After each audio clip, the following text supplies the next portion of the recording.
وقبل ما نبدأ فيلمنا ما تنساش تعمل لنا سبسكرايب ولايك وشير وتفعل زر الجرس عشان توصلكوا كل ملخصاتنا.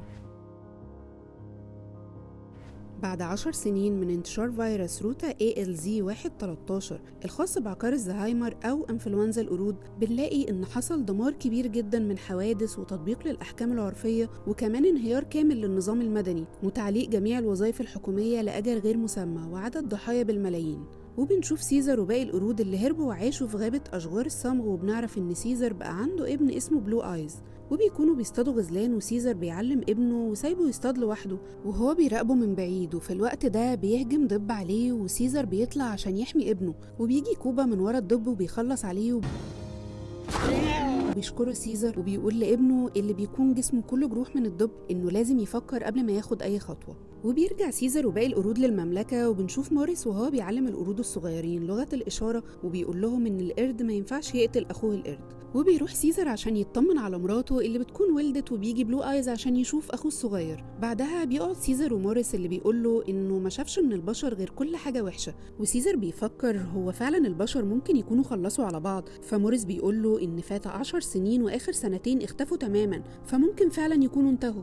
وبنشوف بلو آيز وآش صاحبه اللي بيكونوا بيلعبوا وبيصطادوا عند النهر وراجعين مع بعض، وبيقابلوا واحد اسمه كارفر اللي بيوجه عليهم مسدس وبيضرب آش بالرصاص. فباقي القرود بيصحوا من صدى الصوت وبيروحوا يشوفوا فيه ايه، وفي نفس الوقت بيطلب كارفر المساعدة وبيجي صحابه اللي بيكون معاهم سلاح، وسيزر وباقي القرود بيكونوا وصلوا. وبيكون في واحد اسمه مالكولم بيقول لهم ينزلوا السلاح، وبيحاول يعتذر لسيزر بس سيزر بيزعق لهم وبيقول لهم يمشوا، وبينزل لهم فبيخافوا جدا لما بيشوفوا سيزر بيتكلم وبيطلعوا يجروا. وباقي القرود بتكون هتهجم عليهم لكن سيزر بيوقفهم.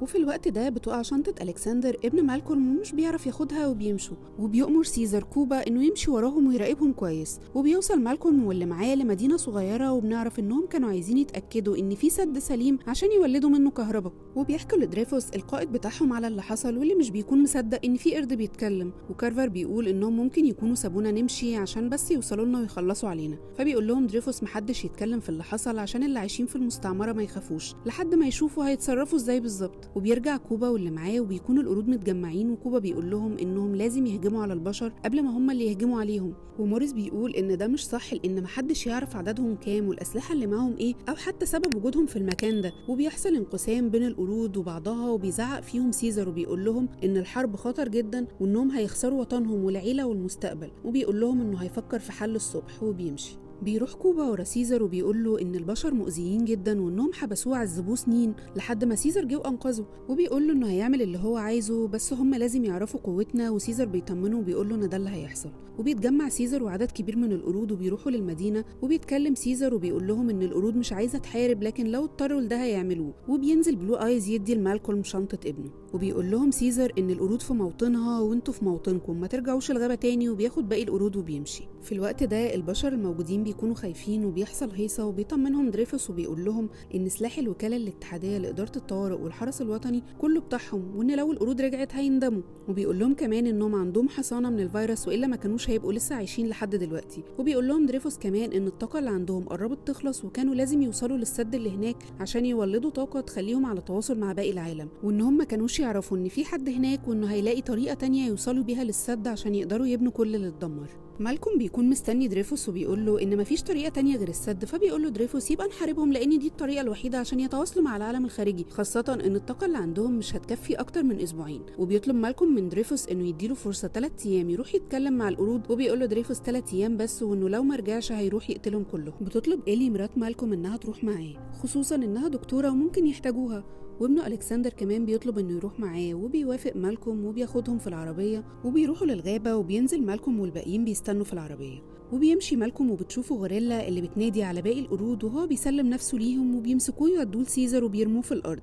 بيطلب مالكوم من سيزر انه يوريه حاجه، وباقي القرود بيقولوا عليه كذاب لكن سيزر بيقول له وريني. وبيمشي معاه سيزر وباقي القرود وبيوصلوا للسد، وبيقول له ان الطاقه النوويه اللي كانوا متعودين يستخدموها خلصت من سنين، وبيقول له ان السد ده فرصتهم الوحيده عشان يولدوا طاقه محدوده. وبيقول له ان ده وطنهم وانهم مش هيأذوهم وانهم عايزين بس يشغلوا السد. بعدها بيرجع مالكوم لاصحابه وبيعرفهم ان سيزر وافق انهم يفضلوا في المكان لكن بشرط انهم يسلموا كل السلاح اللي معاهم. وفي الوقت ده بيروح كوبا يقول لسيزر انهم لو ولدوا طاقه هيكونوا اقوى وهيأذونا. سيزر بيقول له إنهم لو مشيوا هيرجعوا تاني وهيهاجموهم، فبيقول له كوبا ما تسيبهم يرجعوا لأن وقتها احنا اللي هنخلص عليهم، لأن احنا اللي عندنا موارد وهم ما عندهمش. لكن سيزر بيقول له إنهم هيخلصوا شغلهم ويمشوا، وإنه مش هيدخل في حرب معاهم عشان ده معناه إن عدد كبير جدا من القرود حياته هتنتهي.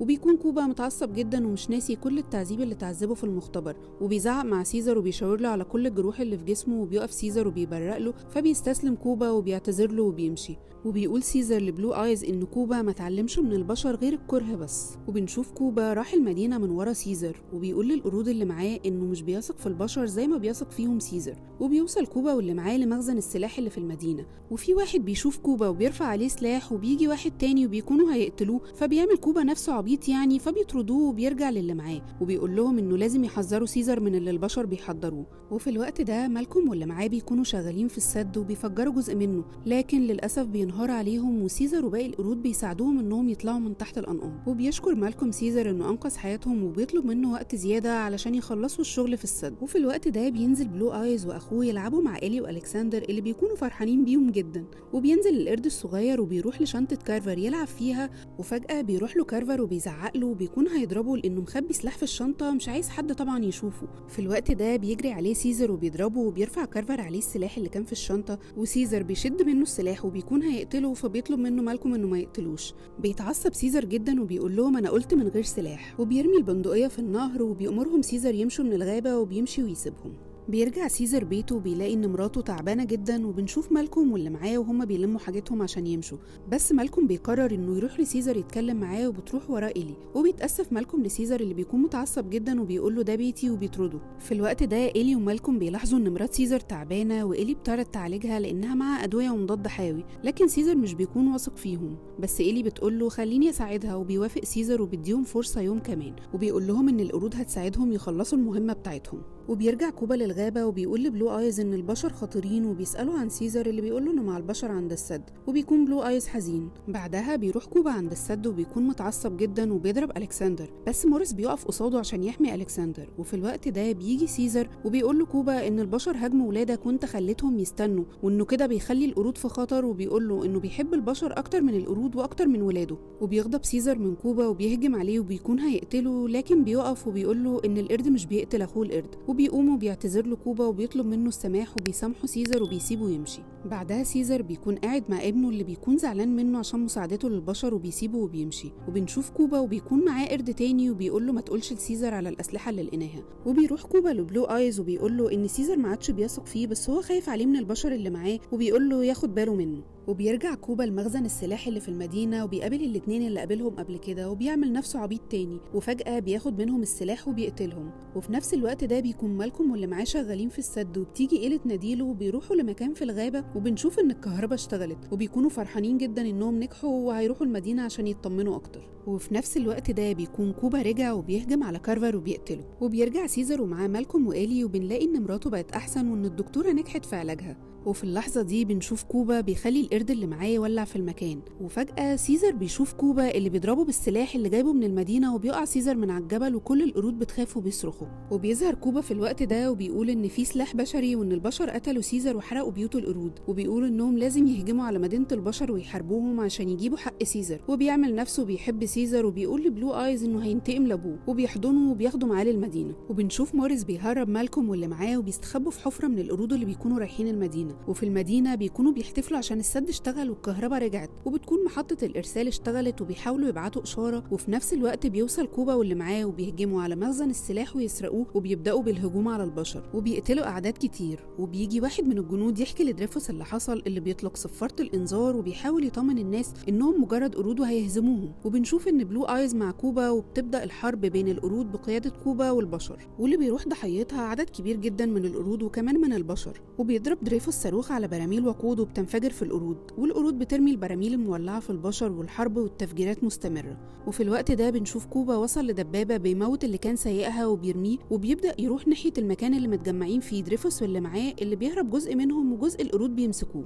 وفي مركز الاتصالات بيكونوا نجحوا في توصيل الإشارة للقاعدة العسكرية، لكن للأسف القرود بتكون وصلت فبيهربوا كلهم. وبنرجع للغابة وبنشوف إن مالكوم وآلي وألكسندر بيدوروا على سيزر، وفعلا بيلاقوه وبيتفاجئوا إنه بيكون لسه عايش، وبياخدوه بيروحوا للعربية عشان إيلي تعالجه. وفي الوقت ده بيسأل سيزر عن عيلته وابنه، لكن إيلي بتقوله إنها ما تعرفش هما فين. ومالكوم بيكون مفكر إن كارفر هو اللي عمل كده، لكن سيزر بيشاور له وبيقوله إن اللي عملها قرد. وبيركبوا كلهم العربية وبيمشوا. وفي المدينة بيكون كوبا واللي معاه مكملين ضرب وقتل في البشر، وبيجي كوبا من ورا واحد وبيأمر آش إنه يقتله بحديدة، لكن آش بيقوله إن سيزر لو كان موجود ما كانش هيرضى بكده، وبيرمي الحديدة من إيده. فبيمسك كوبا آش وبيرميه من فوق المبنى وبيموته، وبيزعق في باقي القرود وبيقول لهم إن سيزر مات خلاص وإن القرود دلوقتي تابعين لكوبا. وبنشوف إن بلو آيز حزين على آش صاحبه وكمان بدأ يخاف من كوبا. وبنشوف الدمار اللي في المدينة وكوبا بيكون فرحان جدا والقرود بتقبض على البشر. وفي الوقت ده بيوصل سيزر ومالكوم وإيلي للمدينة، وسيزر بيوقفهم في مكان معين عشان يستخبوا فيه لحد ما يعرفوا إيه اللي بيحصل في البلد. وبنعرف إن البيت ده بيت الدكتور وال اللي سيزر كان عايش فيه قبل ما يروح للغابة. وبنشوف إن حالة سيزر سيئة جدا وبتكون محتاجة عملية جراحية عشان يخرجوا الرصاصة. وإيلي بتقول إن المعدات بتاعة العملية موجودة فعلا في وسط البلد، بس هناك خطر دلوقتي، لكن مالكوم بيقرر إنه يروح ويتصرف. وبنشوف كوبا اللي بيقول للبشر إنهم أسرى وهيتحبسوا في أقفاص زي ما كانوا بيحبسوا القرود. وبيشوف بلو آيز في القفص موريس ومعاه قرود تانيين، وبيشاور له إن كوبا بيقول عليهم مخلصين زيادة لسيزر وعشان كده حبسهم، وبيقول له يحمي نفسه وبيمشي بلو آيز. وبيوصل مالكوم للمكان اللي بيكون هياخد منه المعدات اللي هيعملوا بيها العملية لسيزر، وبياخد فعلا المعدات، لكنه بيلاقي نفسه محاصر بالقرود من كل ناحية وبيحاول يهرب من التفجيرات والضرب والنار. وفي الوقت ده بيقابل مالكوم بلو آيز وبيقول له إن أبوه لسه عايش. وأول ما بيشوف بلو آيز سيزر بيتعصب على مالكوم، لكن سيزر بيقول له إن مش البشر اللي عملوا كده وإن كوبا اللي ضربه. وبتعمل إيلي العملية لسيزر وبيكون بلو آيز جنبه وبيشوف صور أبوه مع ويل. وبيفوق سيزر وبيقول له بلو آيز إنه آسف، لكن سيزر بيقول له إن هو اللي غلطان إنه وثق في كوبا لأنه قرد وإنه كان مفكر إنه القرود أحسن من البشر. وبيسأل سيزر بلو آيز عن كوبا وبيعرفه إنه في البرج وإن المعارضين زي موريس وروكيت وغيرهم مسجونين، وبيعرفه إنه قتل آش وبيعيط، وبيقول له إن اللي بيتبعوه عشان خايفين منه، وإنهم أول ما هيشوفوا سيزر هينقلبوا على كوبا، لكن سيزر بيقول له إن مش هينفع وهو ضعيف كده. تاني يوم بيروح بلو آيز للمدينة وبيشوف موريس وروكيت بلو آيز في المراية بتاعة العربية وبيشاور لهم عشان ما يتكلموش. وبالليل بيجي بلو آيز وبينقذهم ويحررهم. وفي البيت بنشوف سيزر وهو بيفتكر ذكرياته مع وال، وبيشوف فيديو ليه لما كان بيعلمه لغة الإشارة وبيحضنه. وبيرجع بلو آيز بعد يومين مع موريس وروكيت والقرود اللي بيحبوا سيزر، وبيقول لابوه إن كوبا بعت يجيب النساء والأطفال اللي من بينهم أمي وأخويا. فسيزر بيقول إنهم لازم يتحركوا بسرعة، وبياخدهم مالكوم وبيمشوا من النفق اللي موصل للبرج اللي فيه كوبا. وبيسمع مالكوم صوت دريفوس في النفق بيقول لو في بشر هنا يعرفوا عن نفسهم، وبيعرف بنفسه وبيقول لهم ما يضربوش نار. وفي نفس الوقت بيشاور لسيزر واللي معاه يطلعوا منين بسرعة عشان يوصلوا للبرج اللي فيه كوبا. وبيقابل دريفوس واللي معاه مالكوم اللي بيكونوا مفكرينه مات، وبيقولوا له انهم مستنيين القرود تتجمع وانهم حاطين متفجرات بوزن 5 باوند وانها هتدمر البرج وتخلص على كل القرود في وقت واحد، وبيطلبوا منه مساعدته في المتفجرات. لكن مالكوم بياخد سلاح وبيهدد دريفوس واللي معاه وبيقول لهم انه مش هيسمح بالتفجير ده، وان سيزر هناك ومحتاج وقت، وانهم عايزين يعيشوا في سلام زي البشر، وان القرود بدأوا الهجوم لانهم حسوا بالخطر مش اكتر. وفي الوقت ده بيوصل سيزر للبرج وكوبا بيتفاجئ انه لسه عايش، وبيقول له انت ضعيف وملكش مكان هنا، وان هو قائد الحرب الكسبانه دلوقتي. وبيبدأ كوبا بالهجوم على سيزر وبيضربوا بعض،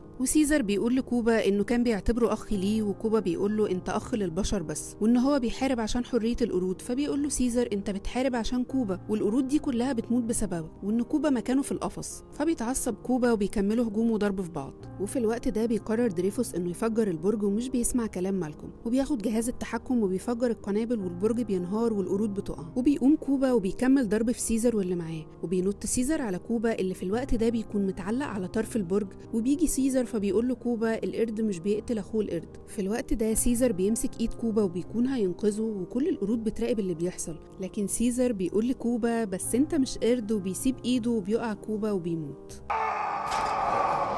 وفي الوقت ده بيجي مالكوم والقرود بتمسكه، فبيقول لهم سيزر يسيبوه، وبيقول مالكوم لسيزر انهم مش في امان في المكان ده لان في قوات من الجيش هتيجي ولو ما مشوش هتقوم حرب. فسيزر بيقول له ان القرود هي اللي بدأت الحرب والبشر مش هيغفروا لهم ابدا، وبيقول له ان هو اللي لازم يمشي قبل ما الحرب دي تبدأ. وبيودعه وبياخد سيزر عيلته وباقي القرود وبيمشوا. وبكده بينتهي الجزء الثاني من سلسلة افلام The Planet of the Apes. استنونا مع الجزء الثالث.